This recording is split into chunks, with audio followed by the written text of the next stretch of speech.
ഇന്നലെ ഒരു ഉച്ചയൊക്കെ ആയപ്പോൾ ഞാൻ ഡിസ്ചാർജ് ആയിട്ടുണ്ടായിരുന്നു. പക്ഷെ കുട്ടീനെയും ഡിസ്ചാർജ് ചെയ്യുമെന്ന് വിചാരിച്ചെങ്കിലും കുട്ടീനെ ഒരു ദിവസത്തേക്ക് വീണ്ടും അഡ്മിറ്റ് ചെയ്യേണ്ടി വന്നു. അങ്ങനെ ഇന്ന് ഉച്ചയ്ക്ക് നമുക്ക് കുട്ടിയുടെ ഡിസ്ചാർജും കിട്ടിയിട്ടുണ്ടായിരുന്നു. ഇന്നലെ അവളുടെ ബ്ലഡ് ടെസ്റ്റ് ചെയ്തപ്പോഴാണ് മഞ്ഞയുടെ അളവ് കുറച്ചുണ്ടെന്ന് അറിഞ്ഞത്. അങ്ങനെ ഒരു 24 മണിക്കൂറിൽ നമ്മൾ ലൈറ്റിലൊക്കെ ഇട്ട് കഴിഞ്ഞപ്പോഴത്തേക്കും മാറിയിട്ടുണ്ടായിരുന്നു കേട്ടാ. ഇനി ഒരു 3-4 ദിവസം കഴിയുമ്പോൾ വീണ്ടും വന്ന് ടെസ്റ്റ് ചെയ്യാൻ പറഞ്ഞിട്ടുണ്ട്. പ്രതീക്ഷിച്ചിട്ട് ഇന്നലെ ഡിസ്ചാർജ് കിട്ടാത്തതുകൊണ്ട് തന്നെ ഇന്ന് നമുക്ക് ഡിസ്ചാർജ് ബില്ല് കയ്യിൽ കിട്ടിയതിന് ശേഷമാണ് കേട്ടോ എല്ലാം പാക്ക് ചെയ്ത് തുടങ്ങിയതും. ഉച്ചക്ക് ഡിസ്ചാർജ് ആയെങ്കിലും ബ്ലഡ് ടെസ്റ്റ് ചെയ്ത റിസൾട്ട് വൈകുന്നേരം ആയി കിട്ടാന്. പിന്നെ വൈകുന്നേരം ആയപ്പോൾ നേഴ്സ് വന്ന് ഡിസ്ചാർജ് ബില്ലും കാര്യങ്ങളൊക്കെ തന്ന്. കൂടാതെ ഈ ഒരു കുഞ്ഞി തയ്യും നമ്മുടെ ഇനാമീന്റെ പ്രായമുള്ള ഒരു കുഞ്ഞി തയ്യാണ് കേട്ടോ. അവളുടെ ഒരു പ്രായത്തിലുള്ള തയ്യായതുകൊണ്ട് തന്നെ അവളുടെ വളർച്ച അനുസരിച്ചിട്ട് ഇതിനെയും വളർത്തിയെടുക്കണം. പിന്നെ കാറിൽ തൂക്കാൻ വേണ്ടിയിട്ട് നമുക്കൊരു ബോർഡും കൂടി കിട്ടിയിട്ടുണ്ടായിരുന്നു. അങ്ങനെ അതുകൊണ്ട് ഞാൻ വീട്ടിലാണ് കേട്ടോ തൂക്കിയിട്ടുണ്ടായിരുന്നത്. പിന്നെ നമ്മൾ ഇവിടുത്തെ പ്രോസസ്സൊക്കെ കഴിഞ്ഞ് ഏകദേശം ഇറങ്ങിയപ്പോഴത്തേക്ക് തന്നെ ഒരു 8 മണിയൊക്കെ കഴിഞ്ഞിട്ടുണ്ടായിരുന്നു. ഇതായിരുന്നു കേട്ടാ തന്നിട്ടുണ്ടായിരുന്ന ബോർഡ്. അങ്ങനെ ഒരു 3-4-5 ദിവസത്തെ ഹോസ്പിറ്റൽ വാസത്തിന് ശേഷം നമ്മൾ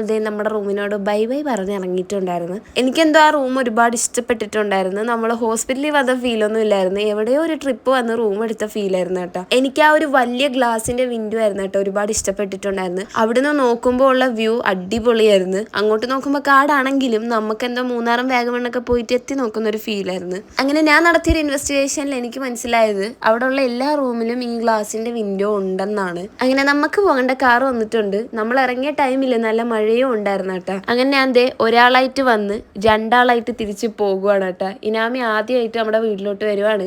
എന്തോ ഈ ഒരു മൊമെന്റിൽ എന്തെന്നില്ലാത്തൊരു പ്രത്യേക സന്തോഷം. നമ്മളേലും കൂടുതൽ ഡിസ്ചാർജ് ബില്ല് കിട്ടാൻ നോക്കി ഇരുന്നിട്ടുണ്ടായിരുന്നത് അവളുമാരാണ് കേട്ടോ. ഇടക്കിടക്ക് ഇങ്ങനെ വിളിച്ച് ചോദിക്കുന്നുണ്ട് ഡിസ്ചാർജ് ആയോന്ന്. ഡിസ്ചാർജ് ആയെന്ന് വിളിച്ച് പറഞ്ഞ ഉടനെ വീട്ടിൽ എന്തൊക്കെയോ ഡെക്കറേഷനും ബഹളവും ഒക്കെയാണ്. അപ്പൊ അവിടെ നമ്മൾ ചെന്ന് നോക്കിയാൽ അറിയത്തുള്ളൂ എന്തുവാണ് കാണിച്ചു വെച്ചേക്കുന്നതെന്ന്. മഴയായോണ്ട് വീട്ടിലെത്താൻ കുറച്ച് ലേറ്റായി.